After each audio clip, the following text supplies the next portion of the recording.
It's been roughly 48 hours since I've got the iPhone 15 Pro, and even though that is far from enough time to make a complete review about the device, in my opinion at least, it should be the bare minimum time spent for a first look and an initial impression. So today we'll be unboxing and taking a first glance at the brand new Titan Blue iPhone 15 Pro. I'll get it unboxed and then we'll take a look at the color, design, cameras, and the brand new USB-C port. Now, since I have given up on dedicated cameras almost entirely because of their inconvenience, and since I have been shooting all my video projects on iPhones for years, I'm quite excited to see what the new camera has to offer and whether it'll be a noticeable improvement.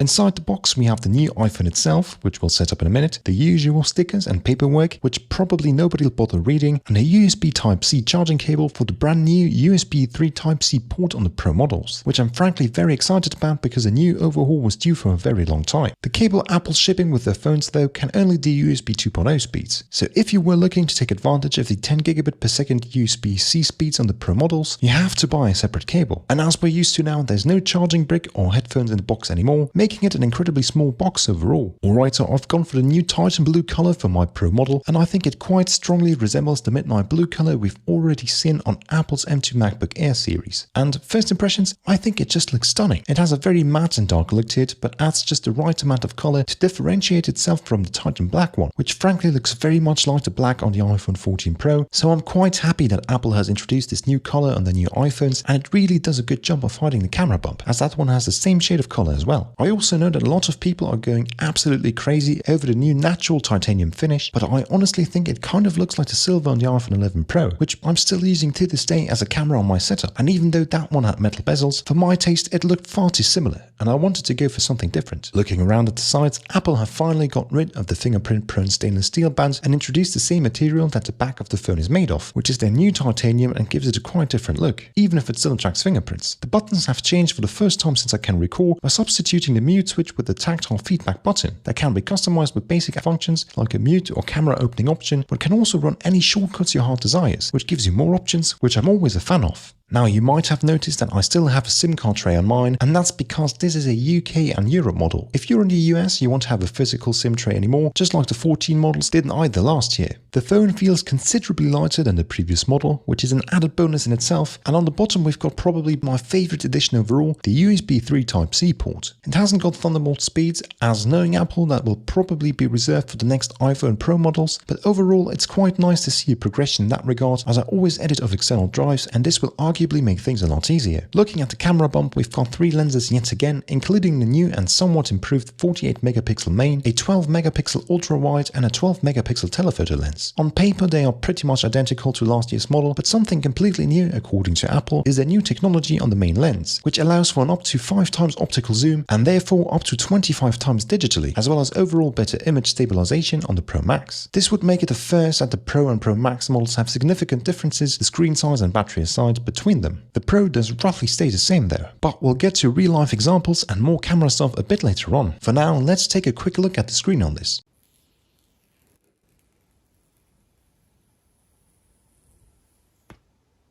The Pro comes with a bright 6.1-inch screen and has an OLED Super Retina XDR display with a 120Hz ProMotion refresh rate, HDR and haptic touch. The notch or dynamic island is here yet again and does pretty much exactly what it did on last year's model, as does the always on display, which I'll turn off yet again so it won't impact the battery too much. As for the brightness level, it's the same 1600 nits in HDR and 2000 nits peak brightness outdoors that the 14 Pro had too. The bezels seem a tad smaller than on last year's model, which again is a nice addition, but were already super slim beforehand. The chip has been upgraded to the new 3nm A17 Pro from last year's A16 and is supposed to be incredible when it comes to processing power, loading speeds and gaming. As someone who never plays games on their phone, I couldn't be less bothered, but it's still nice to see how far technology has come, that it allows us to play full versions of console games natively on the devices in our pockets. But as I said, I won't be trading my gaming PC or console for my iPhone anytime soon. But for everyone that mainly plays mobile games, I'm sure it's nice to have.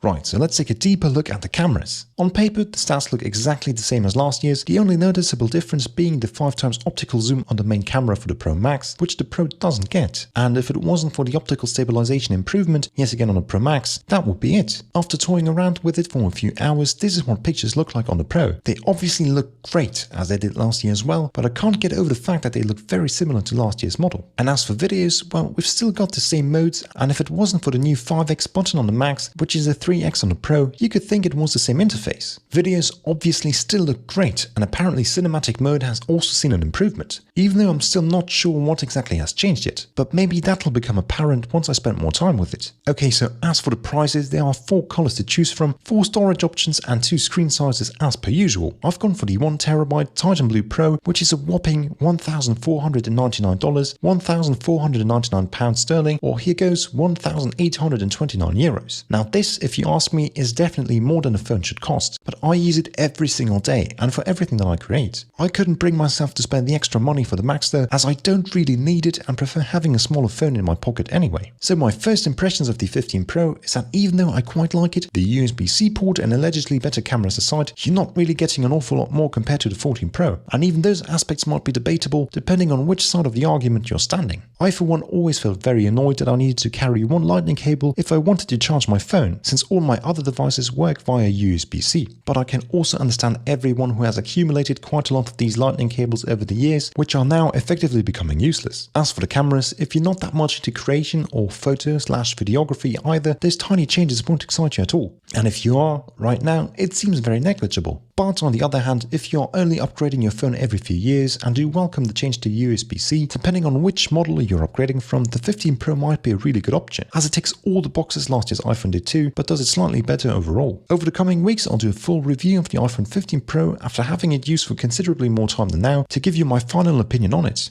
So you just made it to the end of my first full-length video, so thank you for watching. If you're interested in keeping up with future videos, it would really make my day if you liked and subscribed, as we're just getting started.